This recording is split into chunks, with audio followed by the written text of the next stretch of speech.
Sir ఏంటి sir ఈ meeting యొక్క ఉద్దేశం ఏంటి? కంటిన్యూస్గా మీటింగ్స్ అయితే పెట్టుకుంటున్నారు కాపు సంఘం నుంచి. దేని గురించి అంటే రాజ్యాధికారం గురించి ఎక్స్పెక్ట్ చేస్తున్నారా, లేదంటే ఎమ్మెల్యేల సామాజిక దేని గురించి అంటే మెజారిటీ మీకే సీట్లు ఇవ్వాలని ఏమన్నా ఉందా? ఏంటండి సహజం, ఏ ఎలక్షన్స్ అప్పుడు అన్ని కులాలు కూడా వాళ్ళ యొక్క సమస్యలు రాజకీయ పార్టీలు చెప్పుకుంటారు, అది సహజం. అది అందులో తప్పే ఉంది. అందులో ముఖ్యంగా అంతమంది గతంలో రిజర్వేషన్ ఉద్యమంలో ఎవరైతే అందరం పాల్గొన్నామో అందరూ ఒకసారి జేఏసీగా ఒక పెద్ద మీటింగు కాల్ఫర్ చేసి అందరం కలిసాము, ఒకసారి కలిసాము. మంచి సమావేశం జరిగింది విజయవాడ కేంద్రంగా. రేపు ఎలక్షన్స్లో ఖచ్చితంగా ఈ కాపు రిజర్వేషన్ ఎప్పటి నుంచో పెండింగ్ ఉంది, రిజర్వేషన్ ఫైలు. ఆ పెండింగ్ ఉన్న ఫైలు అన్ని పార్టీలు పరిగణలో తీసుకోవాలని ఇప్పుడు గట్టిగా అడిగాము. రెండోది, ప్రజాస్వామ్య దేశం, ఎవరు ఎక్కువ జనాభా ఉంటే వాళ్ళు పరిపాలన చేయాలా, మెజారిటీ రూల్ చేయాలా.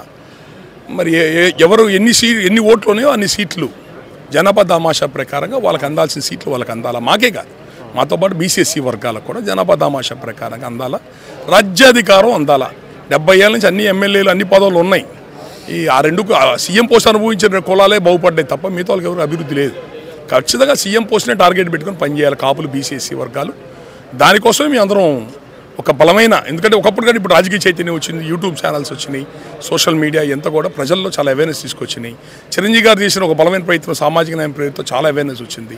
ఈరోజు పవన్ కళ్యాణ్ గారు పేద కులాల నుంచి, నేను అంటుంది అదే, బీసీఎస్సీ కాపు కులాల పేద కులాల నుంచి రాష్ట్ర స్థాయి నాయకత్వం పార్టీ పెట్టి ఒక సీఎం పోస్ట్ దాకా వెళ్ళగలిగిన వ్యక్తులు చాలా తక్కువ. అంటే ఇప్పుడు మళ్ళీ పవన్ కళ్యాణ్ గారు ఓడిపోయినా బలంగా నిలబడి ముందుకెళ్తున్నారు. కాబట్టి ఈ కాపులు మేమందరం ఒకటే, ఈ బీసీఎస్సీ కులాలను కలుపుకుందాం. ఇన్నాళ్ళు ఎమ్మెల్యేలు తాయిలాలు పదవులు ఎన్ని చూసాం, ఇవి కాదు, రాజ్యాధికారమే మన లక్ష్యం. రాజ్యాధికార సాధనలో రేపు రాబోయే ఎలక్షన్స్ అందరూ కలిసి పనిచేసుకుందాం. జనసేన పార్టీకి వాళ్ళు ఇస్తున్న సీట్లు చాలా తక్కువ, పవర్ షేరింగ్ గురించి కూడా చెప్పట్లేదు. అదొక అసంతృప్తి మా అందరిలో బాధ ఉంది మాలో. కానీ ఇవి కనీసం పవన్ కళ్యాణ్ గారు నిలబడే నియోజకవర్గాలన్నా జాగ్రత్తగా మనం కాపాడుకోవాలా. ఆయన ఒక 20-25 ఎమ్మెల్యేలతో ఆయన అసెంబ్లీలో అడుగుపెట్టించి ఆ పార్టీని బతికిస్తే రాబోయే రోజుల్లో మంచి జరుగుద్ది అన్నది విషయాలన్నీ కూడా అన్ని వచ్చిన కులస్తులందరితో కూడా మాట్లాడాం. మా యొక్క ఇవ్వాల్సిన వాయిస్ ఇచ్చాం. అన్ని రాజకీయ పార్టీలను కోరుకుంటుంది ఒకటే, ఇన్నాళ్ళు పదవులు అనుభవించారు, అధికారం అనుభవించారు, ఇక చూస్తూ ఊరుకునే పరిస్థితుల్లో మేము ఎవరూ లేము. ఖచ్చితంగా రాజ్యాధికార సాధనలో మేము రాబోయే ఎలక్షన్స్లో ఒక వ్యూహాత్మకంగానే మేము అందరం అడుగులు ముందుకు వేయాలని కోరుకుంటున్నాం. బీసీఎస్సీ వర్గాలు కూడా మాతో పాటు కలిసి పనిచేయాలని కోరుకుంటున్నాం. ఈ అగ్రకులాలు మనందరం చేసే ఊడిగం ఇక చాలు, ఈ ఊడిగం ఇక ఆపుదాం. ఈ తాయిలా డిమాండ్ చేసే అవకాశం ఉంది సార్. టీడీపీ మీరు అన్నట్టుగా టీడీపీ ఇంతవరకు అనౌన్స్ చేయలే, వారికి మాత్రం మేమే ఎమ్మెల్యేలు, మేమే మంత్రులు, మేమే హోమ్ మినిస్టర్లను కూడా డిసైడ్ చేసుకుని స్టేజ్ మీద బయటికి పెట్టడం జరుగుతుంది. సీఎం కూడా అనౌన్స్ చేసుకున్నారు. మీరేమన్నా డిమాండ్ చేయదలుచుకున్నారా?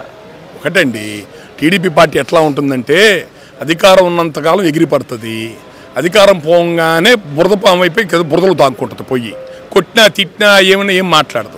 ఎలక్షన్ 4 నెలల ముందు మళ్ళీ త్రాచిపాము అవుద్ది, బురదపాము త్రాచిపాము అయి బుసలు కొట్ట మొదలుపెట్టుద్ది వాళ్ళ చేతిలో ఉన్న మీడియాని అడ్డం పెట్టుకొని. ఇదే వాళ్ళు ఇప్పుడు మాట్లాడుతుంది. మీరు అంత పెద్ద పెద్ద మాటలు మాట్లాడే వాళ్ళు అయితే 40 ఏళ్ళు అధికారం చూసి లక్షల కోట్లు సంపాదించిన వాళ్ళు 20 సీట్లు పరిమితం అయ్యారు. పవన్ కళ్యాణ్ అనే వదిలి మీరు ఎలక్షన్ పోవటం వల్ల 20 సీట్లు మీ జీవితాలు 20 సీట్లు పరిమితం అయ్యారు. పవన్ కళ్యాణ్ నువ్వెంత, నీ బలం ఎంత అంటారు. మీకు వచ్చింది ఎంత, మీ జనాభా ఎంత, 2% జనాభా. మేము శాసిస్తాం అందరిని అని చెప్పని అంటారు. 22% ఉన్న మమ్మల్ని శాసిస్తారా? మీరు మమ్మల్ని కన్విన్స్ చేయగలుగుతారా? ఒకటే చెప్తున్నా, ఇందులో మొహమాటం ఏం లేదు. 40-50 సీట్లు లేదే, పవర్ షేరింగ్ లేదే ఓట్ ట్రాన్స్ఫర్ అవ్వదు. కన్విన్స్ అవ్వాల్సింది పవన్ కళ్యాణ్ గారు, చంద్రబాబు నాయుడు కాదు, కింద ఉన్న ఓటర్లు, ప్రజలు కన్విన్స్ అవ్వాల్సింది. ఆ ఓట్ బ్యాంక్ షిఫ్ట్ అవ్వాలన్నా, ఓట్ ట్రాన్స్ఫర్ అవ్వాలంటే ఈ పేద కులాల నుంచి ఒక నాయకత్వం వచ్చిన పవన్ కళ్యాణ్ వాళ్ళు గౌరవంగా చూసుకోవాలి. నువ్వెంత, నీ బలం ఎంత, నువ్వు సీటు గెలిచావు, మీ అన్నను గెలిపించుకోలేకపోయావు, ఇక ఆయనతో మీకెందుకు, మీరు ఎలక్షన్ పోండి. లోకల్ బాడీ ఎలక్షన్స్ మీరు చేశారా, ఆయన చేశాడా? మీరు పారిపోయారు లోకల్ బాడీ ఎలక్షన్ బాయ్కాట్ చేసి. పవన్ కళ్యాణ్ మగాడు, నిలబడి కలబడ్డారు జనసేన క్యాడరు వైసీపీ పార్టీతో.